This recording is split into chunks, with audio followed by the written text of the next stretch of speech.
오늘 창세기 18장에 하나님께서 여섯 번째 아브라함을 찾아오시는 이야기가 소개가 되고 있습니다. 창세기 12장에서 하나님은 아브라함을 처음 찾으셨습니다. 그리고 그 이후에 오늘 18장까지 거의 매 장마다 한 번씩 하나님께서 그를 찾아 그에게 믿음을 새롭게 하시고 소망을 새롭게 하시고 그와 맺으셨던 언약을 새롭게 하시는 하나님의 은혜의 역사를 이루어 가십니다. 이 세상에 많은 종교가 있습니다. 그런데 그 모든 종교에 예외 없는 공통점 하나는 세상 종교에서 가르치고 주장하는 게 뭐냐면 당신이 노력해서 신을 찾아야 한다. 신의 생각을 찾아야 한다. 신의 차원 속에 찾아 들어가야 한다라고 하는 것을 가르칩니다. 인간이 신을 찾아 나가는 것이 세상 종교입니다.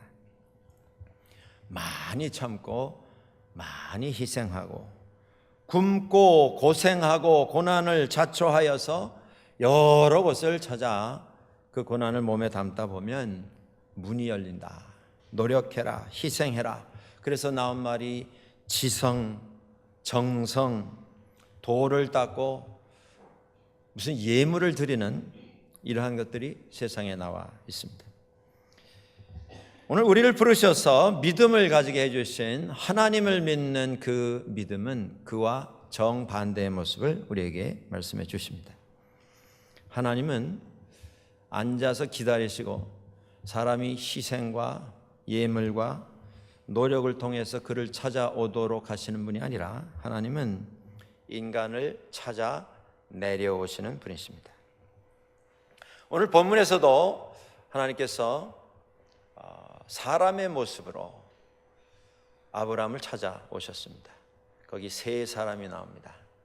하나님께서 인간의 몸을 입으시고 아브라함을 찾아오신 것입니다. 임마누엘, 하나님께서 우리와 함께 하신다.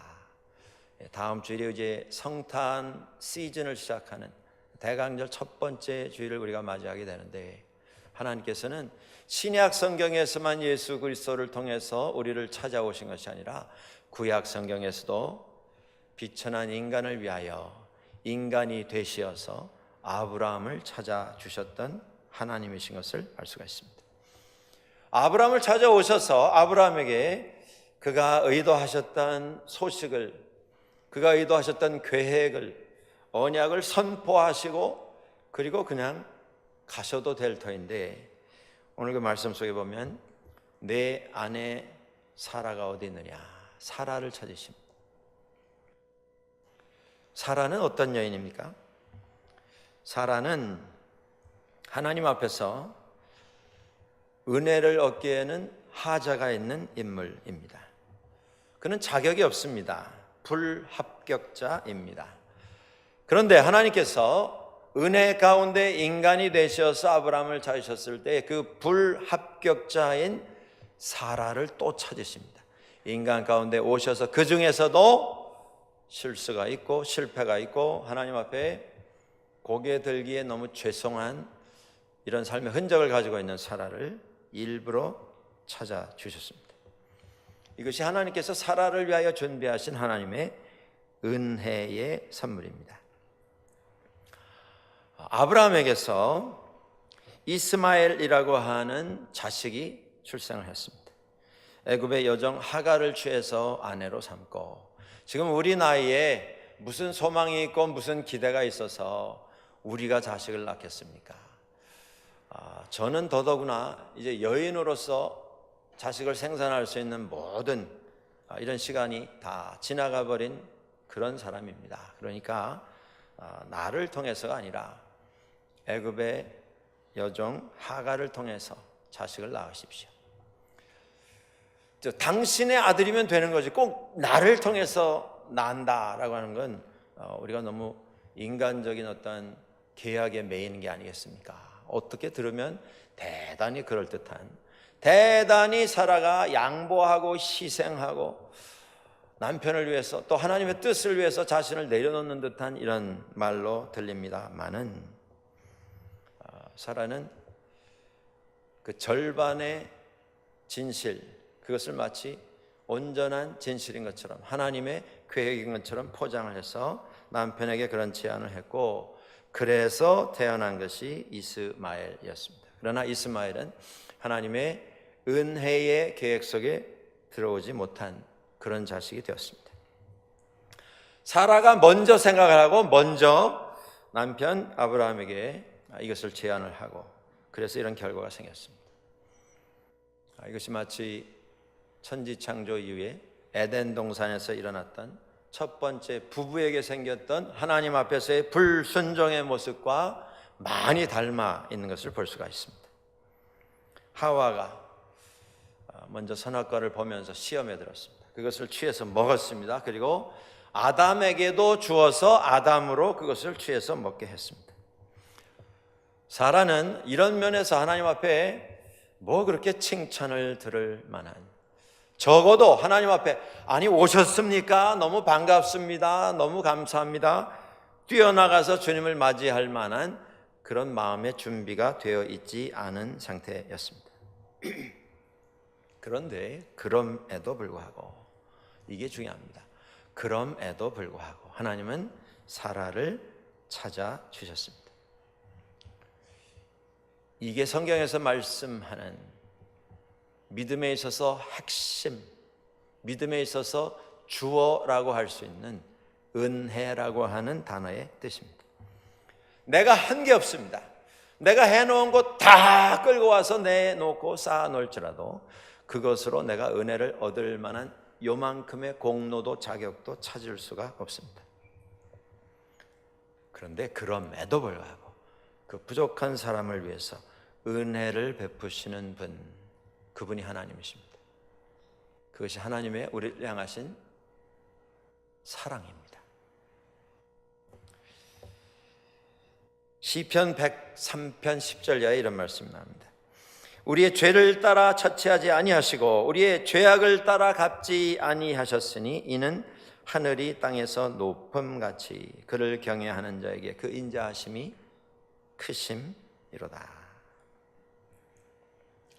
하나님께서 우리의 실수, 우리의 실패, 우리가 마음속에 지니고 다니는 우리의 욕심, 마음에 품고 다니는 분노, 증오,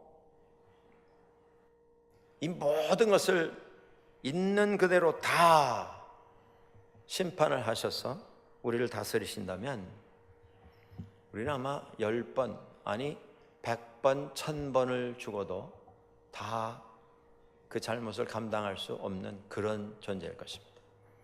마틴 루터라고 하는 종교개혁자, 여러분들 들어보셨을 것입니다. 그가 청년 때에 길을 가다가 들판에서 폭풍을 만납니다. 그리고 벼락이 치기 시작하는 이런 위험한 상황 속에서 그의 바로 옆에 벼락이 떨어지는 그런 체험을 합니다. 그 빛이 너무 강렬하여서 얼굴이 화끈하는 아주 지척의 벼락이 떨어지는, 그래서 그때 엎드려서 그가 회개를 하고 그때 하나님 앞에 서원을 하면서 하나님, 제가 주를 섬기는 종으로 살겠습니다. 그리고 돌아섰다. 회심의 기회가 되었다라고 하는 이런 이야기가 남아 있습니다. 아마 하나님께서 우리의 자잘못을, 시시비비를 다 가려서 있는 그대로 심판하신다면 우리는 벼락을 맞아도 아마 10번이 아니고 100번, 1000번을 맞아도 모자랄 것입니다. 그런데 우리가 이곳에 있는 이유가 무엇입니까? 내가 깨달아서, 내가 철들어서가 아니라 하나님의 은혜를 우리에게 주셨기 때문입니다. 하나님께서 자격이 없고 불합격자인, 준비가 되어 있지 않은 사라를 찾으십니다.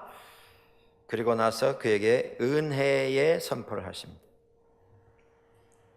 내년 이맘때에 내가 내게로 돌아오리니 그때 내 안에 사라에게 아들이 있을 것이다.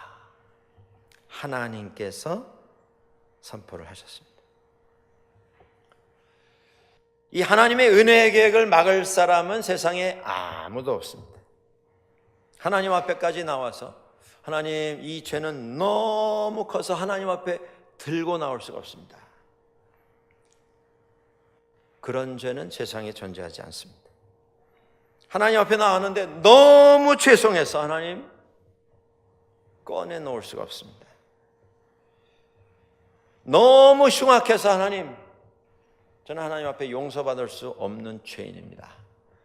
그렇게 말할 수 있는 죄인도 세상에 존재하지 않고, 너무 커서 너무 흉측해서 하나님 앞에 용서받지 못할 그런 죄도 하나님 앞에서는 존재하지 않습니다.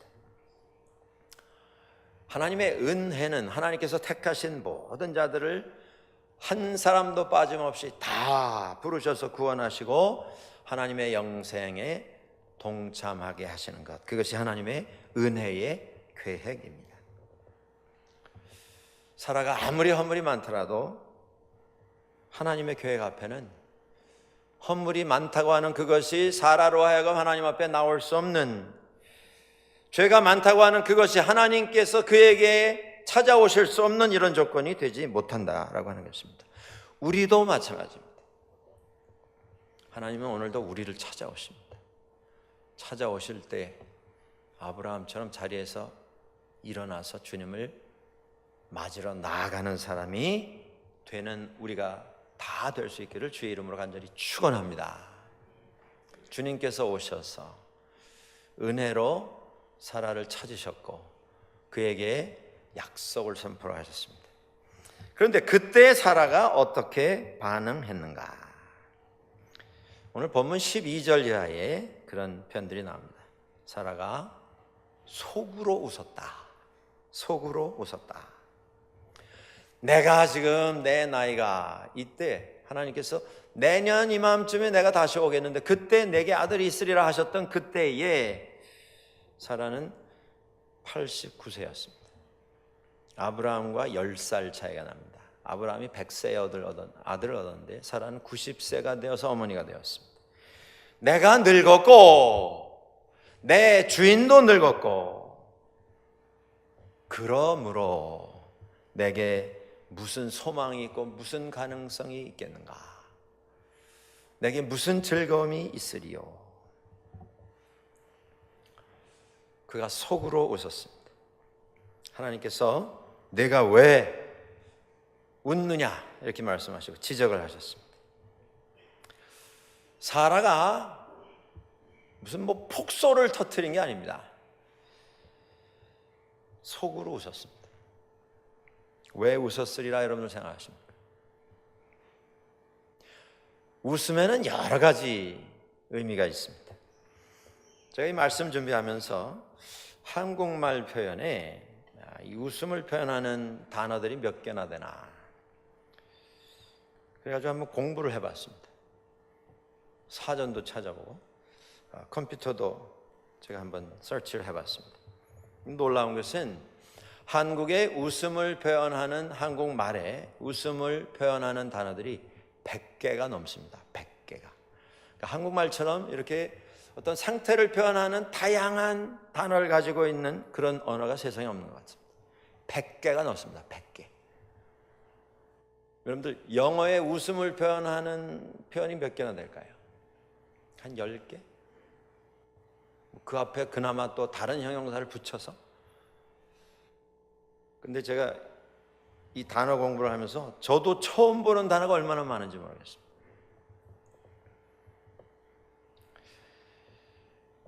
사라가 하나님 앞에서 은혜의 선포를 들으면서 그가 웃었습니다.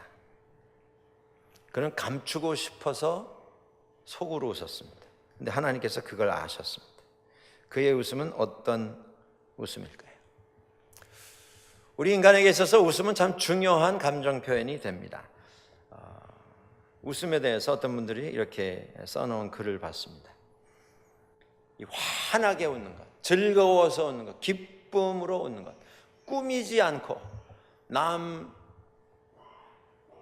조롱하면서 웃는 그런 웃음 말고 정말 기쁘고 좋고 행복해서 웃는 이 속에서 우러나서 웃는 이 웃음, 그 웃음을 한 15분 크게 웃는 것, 그것이 마치 15분 정도를 밖에 나가서 막 걷는 것과 똑같은 운동 효과가 있다. 건강에도 아주 긍정적인 영향이 있고 장수의 죄송합니다.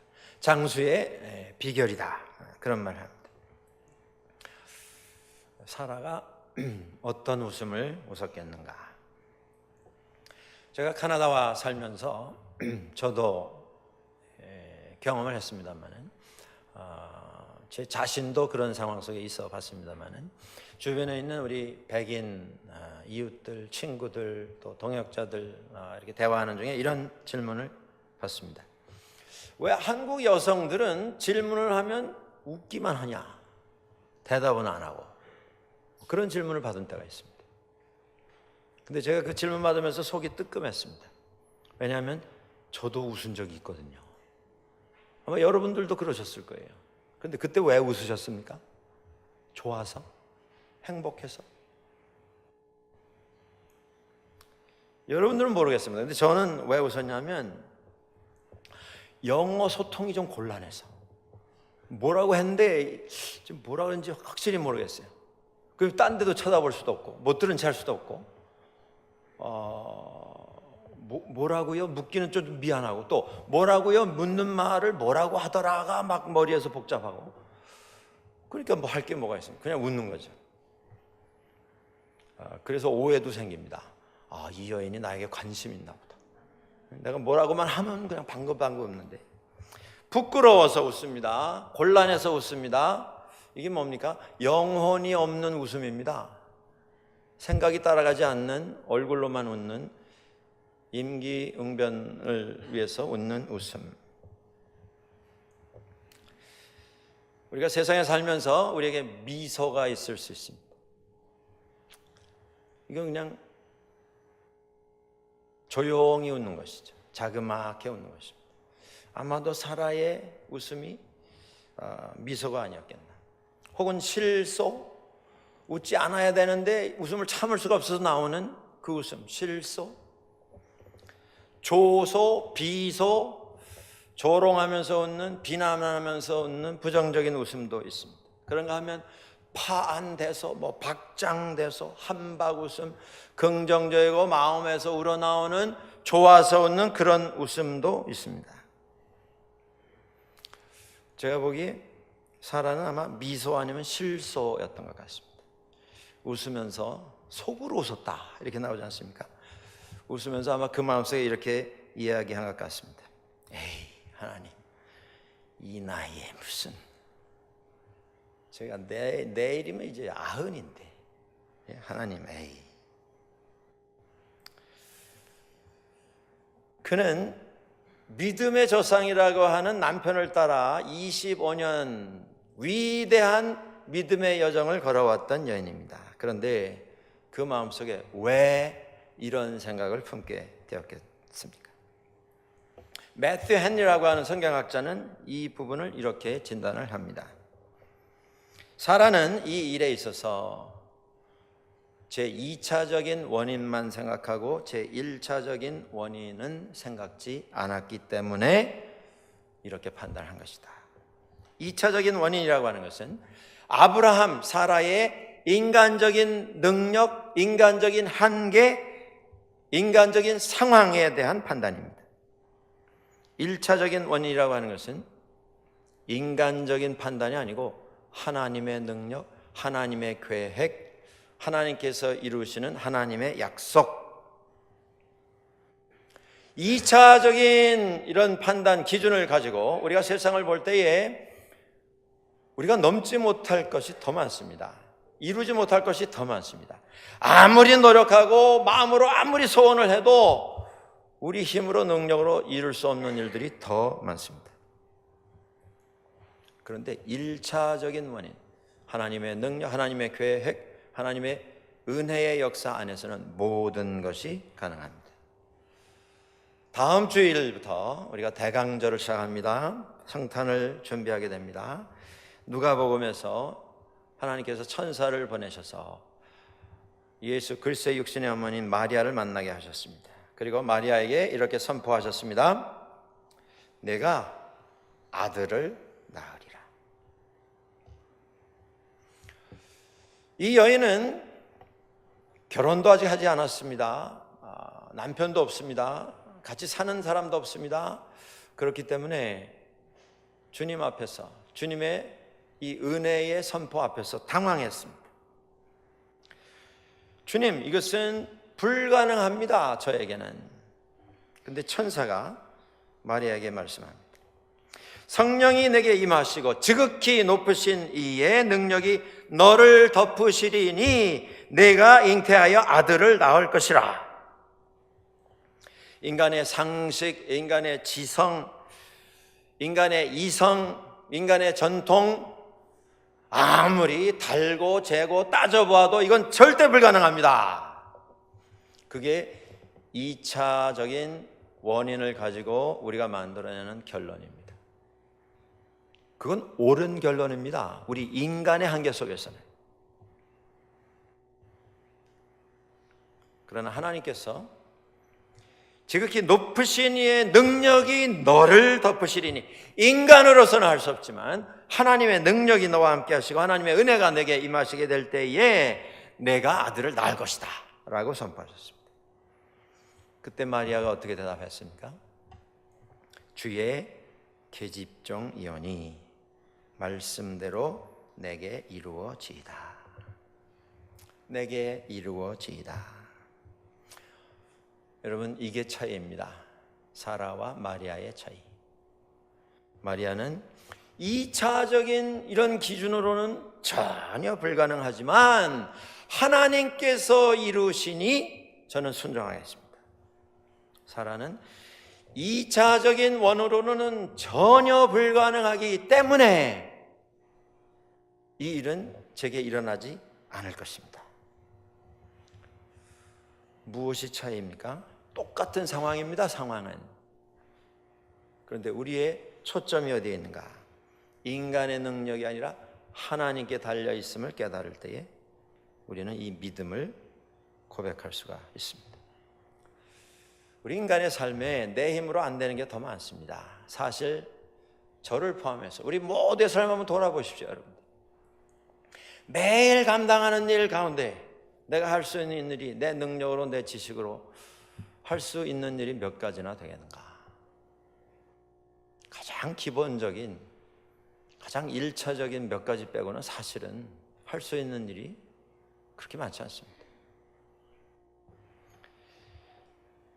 살다가 보면 크고 작은 일들이 있습니다. 안 되는 일 많아도 내가 그렇기 때문에 이건 불가능합니다. 그게 결론이 아니라 하나님께 맡기고 하나님의 은혜로, 능력으로 하나님께서 이루어 주실 것을 믿고 맡기는 것, 이게 믿음입니다. 육신의 질병도 마찬가지고, 사업의 위험한 어떤 상황도 마찬가지고, 가정의 어려운 일, 인생 살아가면서 내 힘으로 감당할 수 없는 일 많이 있을 것인데, 그때마다 하나님께 맡겨드리면, 그리고 믿고 순종하면 하나님께서 고치십니다. 하나님께서 문을 열어주십니다. 하나님께서 회복시켜 주실 줄 믿습니다. 이게 믿음입니다. 사라가 2차적인 기준에 사로잡혔기 때문에 그가 이 벽을 넘지 못한 것을 보게 됩니다. 또 하나가 있습니다. 왜 그가 속으로 웃었겠는가? 저는 사라가 하나님의 부르심에 대해서 거역하고 하나님께서 주신 은혜를 배신하고자 하는 의도는 가지고 있지 않았다. 저는 그렇게 개인적으로 생각합니다. 그러니까 이 웃은 것이 하나님, 그게 가당이나 한약입니까? 라고 하는 어떤 조소, 비소가 아니었다고 하는 것입니다. 오히려 자기 자신의 처지에 대한 깨달음을 가졌기 때문에 이런 반응을 나타냈다. 저는 그렇게 생각합니다. 아무리 살펴봐도 자기 자신의 처지 속에서 이 일이 일어날 수 없다고 하는 결론 밖에는 다른 결론이 없다고 하는 것을 깨달았기 때문에 웃으면서 아마 그가 속으로 그렇게 하나님에게 말씀을 했을 것입니다. 하나님, 됐습니다. 제가 25년 그냥 믿음으로 여기까지 왔는데 이제 안 주셔도 저는 하나님 사랑하고 하나님 앞에 감사하고 그저 여기까지 온 게 감사하고 여기까지 살아온 것이 감사할 뿐입니다. 그냥 이대로 살겠습니다. 제가 이 나이에 무슨 영화를 보겠다고 자식을 낳아서 그 자식을 통해서 제가 무슨 혜택을 입겠다고 그 일을 감당을 하겠습니까?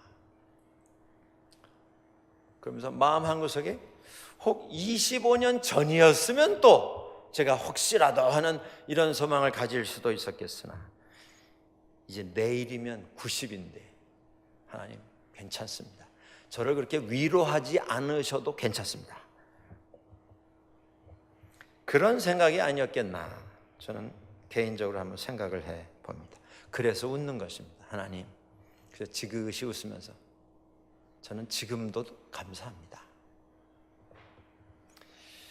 뭐 불신앙, 불순종, 뭐 하나님을 배신하는 그게 아니라 자기 자신에게 그런 조건이 없다고 하는 것을 알고 그걸 스스로 고백을 한 것이죠. 어떻게 보면 담담하게 현실을 받아들이는, 현실이라고 하는 어려운 상황을 초월한 그런 모습이 아닌가라고 하는 그런 생각도 우리가 일편 가지게 됩니다. 그런데 그것을 또 우리가 더 자세히 살펴보면 현실을 그저 담담하게 받아들인다고 하는 마음의 어떤 성숙함이라고 하는 것으로 포장을 한 내 자신의 교만, 내 자신의 자존심은 끝까지 놓지 않으려고 하는 이런 한계를 드러낸 모습이 아닌가도 우리가 생각을 하게 됩니다. 그렇습니다. 은혜 앞에서 우리가 너무 자존심을 많이 세우는 때가 있습니다. 하나님 앞에 나가서까지도 하나님 제가 이렇게 하고 저 할 바는 다 했습니다. 그런 어려움 속에서도 제가 지킬 건 다 지켰습니다. 하나님. 저는 하나님 앞에 떳떳합니다. 저는 죄송한 거 별로 없습니다. 왜냐하면 제 할 바 다 했기 때문에. 오늘 우리도 그렇게 생각을 가지는 때가 많이 있다고 하는 것입니다. 그게 하나님 앞에 순종하겠습니다라고 하는 어떤 겸손의 모습으로도 생각이 될 수 있지만 더 자세히 들여다보면 결국 내 자존심만큼은 그냥 쥐고 하나님 앞에 나가겠다라고 하는 포장된 잘못된 자기 자아에 대한 어떤 자랑이 아닌가 우리가 반성해 볼 필요가 있다고 하는 것입니다. 위대한 믿음을 선택해서 25년을 걸어왔는데 그 끝에 아직도 살아가 내려놓지 못한 자기 자신에 대한 자아에 대한 애착이 남아있는 것을 보게 됩니다. 하나님께서 그렇게 기다리게 하셨던 마지막 은혜의 선물을 확인을 해서 더 이상 기다림이 없고 이제 1년 후에 내게 아들이 태어나게 될 것이다 말씀하시는데 그것까지도 됐습니다 라고 대답할 수밖에 없는 그것이 자기 자신에 대한 애착입니다. 하나님의 은혜의 문이 열리려고 하는 그 찰나에 그걸 닫아버리는 게 결국 내 자신의 자존심이라고 하던 그런 말씀입니다. 그렇기 때문에 믿음은 생각만 가지고는 열매가 맺히지 않습니다. 믿음은 항상 우리에게 결단을 촉구합니다. 주님께서 믿음을 논리로 설명하신 적이 없습니다. 성부, 성자, 성령 하나님은 누구이시고 성부 하나님의 역할이 무엇이고 그 역할의 경계가 어디이고 거기서부터 시작되는 성자 하나님의 영역이 어디이고 이건 주님께서 한 번도 말씀하신 적이 없는 그런 내용들입니다. 그런데 인간은 계속 논리를 가지고 하나님을 설명하려고 하고 믿음을 설명하려고 합니다. 그래서 만들어지는 것이 그저 가지고 있는 믿음 그것으로 우리가 만족하는 경향들이 생겨나게 됩니다. 가지고 보고만 합니다. 내가 믿은 지 몇십 년 됐다. 우리 집안의 믿음이 뭐 3대째다 4대째다. 내가 믿음을 가지고 있다라고 생각만 하고 살아가면서 그것이 믿음의 전부라고 생각하는 때가 참 많습니다. 예수님께서 마가복음 8장에 제자들과 배를 타고 호수를 지나가시다가 폭풍 때문에 배가 깨져서 가라앉게 된 적이 있습니다. 그때 제자들이 당황하고 두려워하여서 주님을 깨웁니다. 주님께서 일어나셔서 바람과 물결을 꾸짖으셨고 그 즉시로 모든 것이 잔잔해졌습니다. 그러고 하신 말씀이 무엇입니까? 믿음이 작은 자들아, 너희의 믿음이 도대체 어디에 있느냐? 믿었다고 생각은 하는데 현장에 들어가면 믿음은 간 곳이 없고 늘 인간의 2차적인 한계만 가지고 판단하고 결정하고 당황해하고 두려워하는, 그게 믿음이 아니고 삶의 현장에서 결단하고 믿음대로 행동하는 것, 그게 믿음이다, 우리에게 말씀을 하시는 것입니다. 마가복음 9장에 귀신 들린 이런 그 자녀를 가진, 아들을 가진 아버지가 안타까운 마음으로 하나님 앞에 은혜를 구하면서 예수 그리스도 앞에 나온 이야기가 소개가 됩니다. 그때 주님께 와서 그 아버지가 이렇게 고백을 합니다. 주님, 무엇을 하실 수 있거든 우리를 불쌍히 여기사 도와 주옵소서. 그때 예수님께서 뭐라고 말씀하십니까? 할 수 있거든이 무슨 말이냐? 믿는 자에게는 능치 못할 일이 없느니라. 이게 믿음입니다.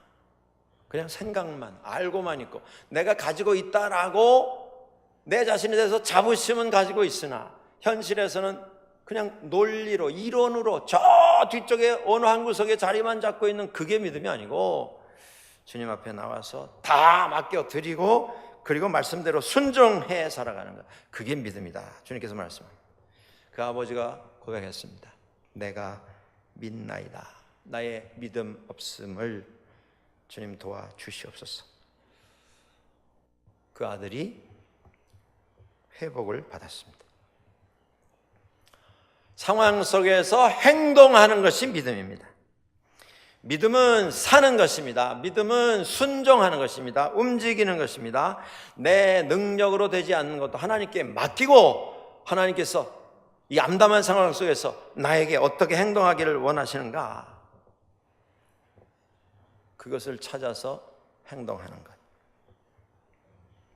사라를 보고 우리가 비난할 수 없습니다. 왜냐하면 우리도 똑같은 상황 속에서 똑같은 반응을 너무 자주 나타내기 때문입니다. 하나님의 은혜가 없이는 우리는 불신앙에서 헤어날 수가 없는 사람들입니다. 사라에게 찾아오신 하나님, 그의 조용한 미소, 남들에게 보이기를 싫어하면서 속으로 웃는 그 실소, 그것을 참된 한박 웃음으로 바꾸어 주신 주님의 웃음이 있습니다. 하나님의 웃음.